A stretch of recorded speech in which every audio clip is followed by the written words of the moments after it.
Welcome back to Josiah Plays Deus Ex Human Revolution. I have broken into this man's apartment and I am reading his emails and his books. Here we go. The next 3 decades. The future to come. A natural outgrowth of today's increasing fragmentation of governmental national structures. Hold on.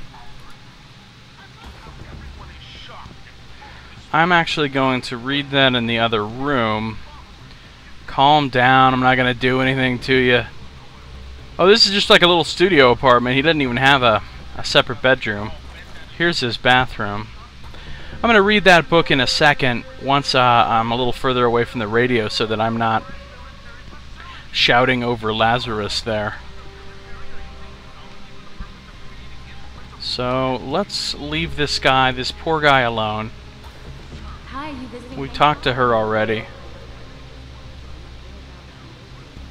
Missing girl. We keep seeing those posters for her everywhere. Okay. Let's read this book. Jack up your sex life. Now, the next 3 decades. Volume 2. The future to come.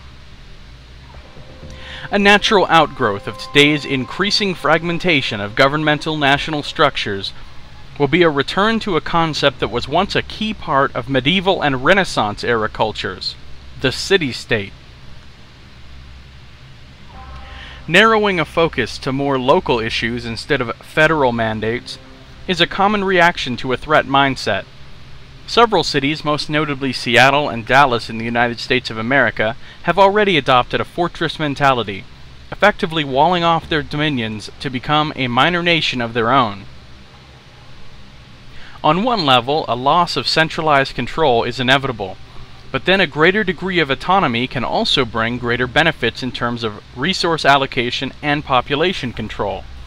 It is estimated that by 2050, this city-state model will be typical, with larger metroplexes such as New York, London, Tokyo, Paris, and Moscow incorporating in such fashion. It's an interesting thought. That's always the thing. That's always how it is in Cyberpunk and Shadowrun, that type of fiction. I have no idea if that's something that's remotely realistic as the way that the real world could go, but it's an interesting thought. I'm not sure how I feel about it, actually. I don't know if it's a good idea or a bad idea, really.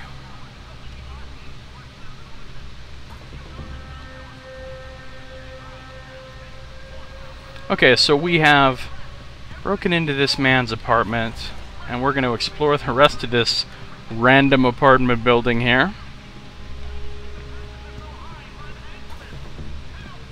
I like how this game has so many random extra areas, like hidden areas and just other areas that aren't hidden but that are just around, that you can just explore and find stuff in that have nothing to do with any missions whatsoever, that are just there. You could ignore them if you want. You could go cursorily glance at them just for, you know, a bit of flavor if you want, or you could deeply explore them and find all sorts of hidden stuff and things to read and sometimes loot, etc. and experience points, you know, for exploring.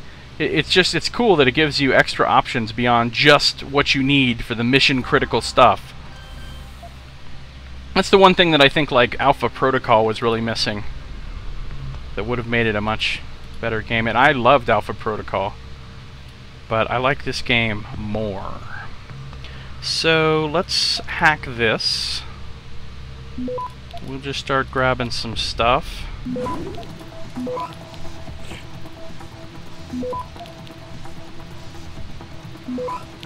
Okay, done. Access granted. Easy. 275 extra XP, plus, so that's 300 experience points for hacking that door. That's... oh, I hope I'm not getting myself into a fight here. Hi! He's freaking out like I'm gonna do something to him. I mean, I am gonna steal your money, let's get that straight, but... oh, he has machine pistol ammo laying around. I'm lucky this guy didn't pull a gat on me and start blasting. Wait, that's only what they do in Detroit. Here he would have been like... I don't know, would have done something different. He has a clock on his bed. It's like an alarm clock built into his bed. That's cool.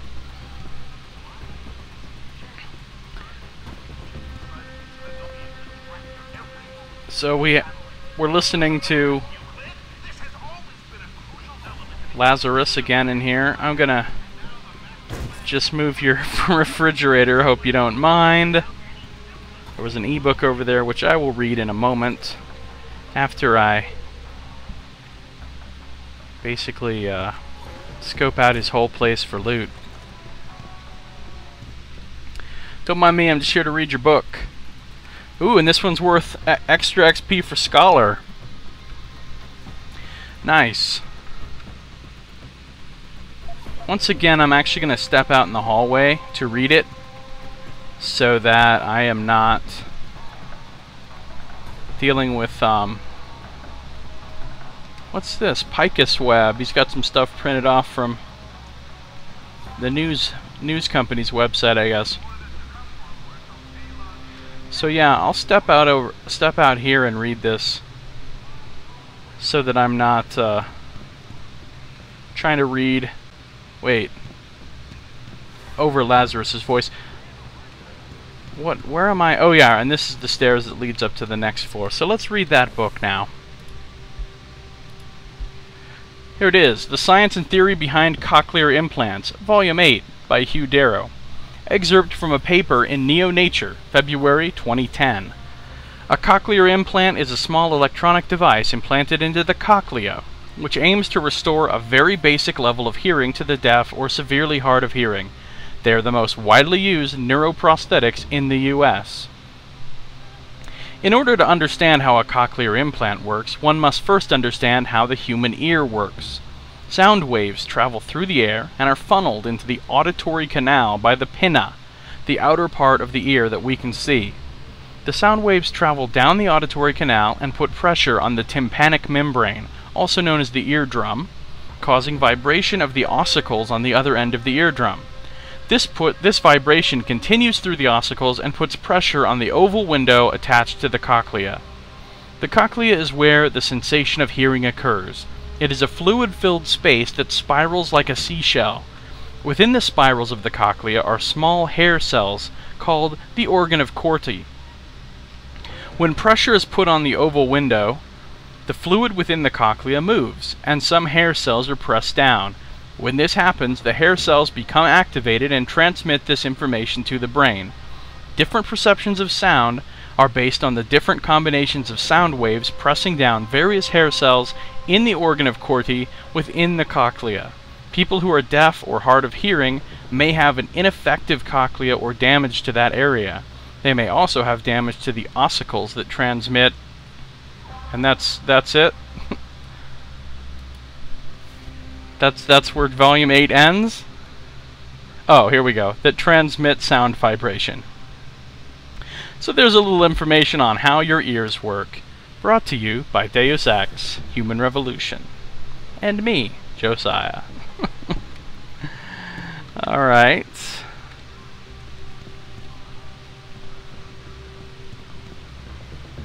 Ooh, another apartment. Or another door leading to... Oh, this is a big building, isn't it?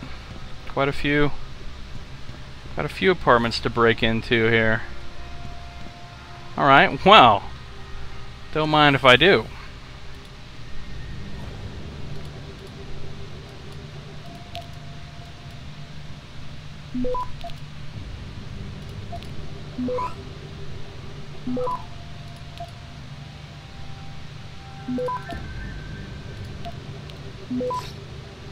There we go.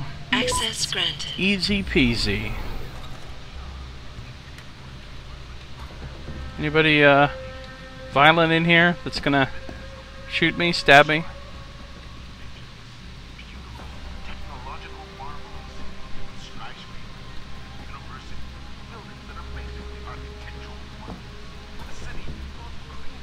Alright, we've heard him talking about Hengsha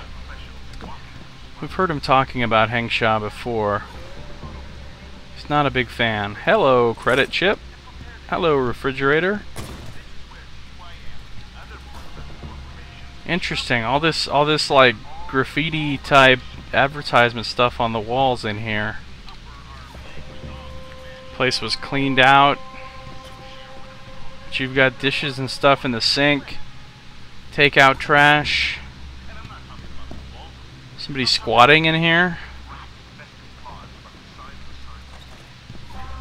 Hello, revolver ammo.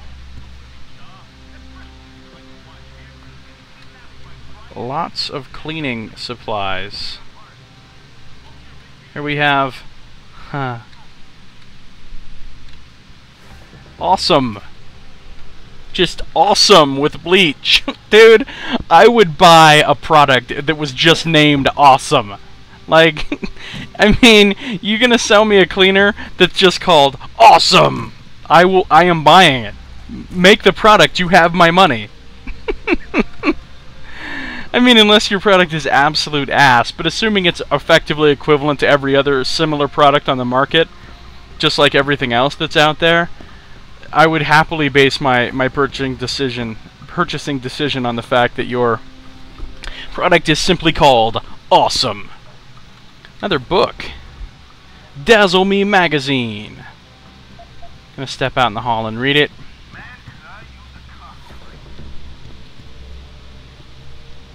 So, this magazine is one of the 3 companies, the 3 media outlets that joined together originally to form Picus, if you remember when we read about Picus. So, Dazzle Me Magazine. Updated every report cycle with the newest in celebrity news and gossip. Current top-rated articles. Exclusive! We talk with Eliza Kassan about life on the newsline and the private life she keeps behind closed doors. Niashia Akim spotted on the town with a new man. See our spy cam pics here. Trying to click on some links, nothing. Me Love's soulful singer Brock Nyman speaks frankly about his destructive relationship with his mother and his struggle with addiction. MDM unveils their fall collection in a teaser photo spread. Paris's weather artists and the new wave. Fashion plate or fashion hate? We'll let you decide the best and worst in our interactive section. A tribute to Emile, Life in the Spotlight. Oh, hello. Jocasta Beltane, author of the mega-selling romance Hearts of Steel. Oh boy. And it's written by somebody named Jocasta Beltane. Wow. Hearts of Steel. Big fan here. Talks exclusively about the new feature film adaptation starring Lee Ash and Ruby DeSilvio. This year's Academy Award predictions. Who will go home a loser? So, celebrity news has obviously not changed much at all in the Cyberpunk 2027 era. It's just as much sensationalized nonsense as it is in our day. Oh, and here I am out on the roof. Well, isn't that nice? Wow, these rooftops are cool. You can see a lot of neat stuff here. Well, this takes me up to the higher tier here, which actually I didn't want to really explore just yet. Oh, let's listen to these people. Said something about the new parts working well, blah blah blah. Right, and this is one of those ladders I think I had previously seen. I don't really need to climb down ladders. I can just Icarus, but see, and I can jump around on these things, which is rather interesting. I'm sure there's a lot of crazy places I can jump to, but we will drop down using the Icarus landing system. Hey, what's up, Harvester? You look, well, you don't look thrilled to see me, I'm gonna be honest. So, I came over here, I explored that apartment building, right? I've already been in these places. Been in there. Hey, American, go Yankee! Don't stay. Been in here, right? This city is very dangerous, especially lower. Fighting for control. Beautifulest women in Hangzhou. And this is where I went. Okay, That's all the time I have for this video. Thanks for watching. Josiah plays Deus Ex: Human Revolution. I'll see you next time.